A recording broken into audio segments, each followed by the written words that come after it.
भसुराया वारा हमरा आंगन में आया, भसुराया वारा हमरा आंगन में आया।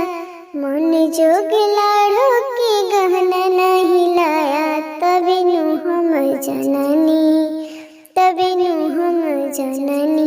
ए सखी भसुराया वारा, तभी नु हम जननी।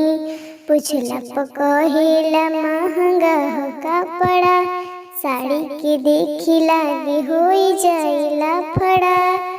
पुछला पकहेला महंगा हो कपड़ा, साड़ी के देखी लागे होई जाइला फड़ा। कोनो सामान नहीं बढ़िया ले आया, कोनो सामान नहीं बढ़िया ले आया। 10 लाख रुपया लेके इज्जत डुबाया, तभी नु हम जननी, तभी नु हम जननी। ए सखी भसुराया वारा, तभी नु हम जननी।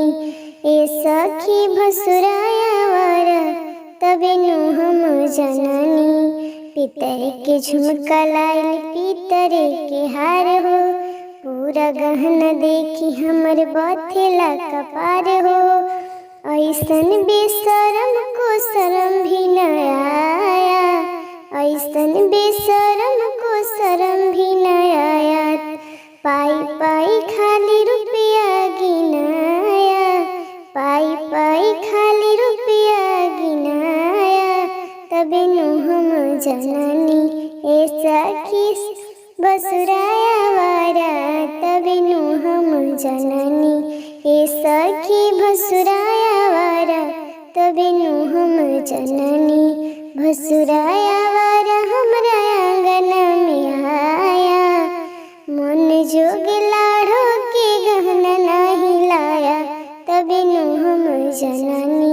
ए सखी भसुराया वारा, तभी नु हम जननी। अगर ये वीडियो अच्छा लगे तो लाइक करें, कमेंट करें, शेयर करें और चैनल को जरूर सब्सक्राइब करें। धन्यवाद।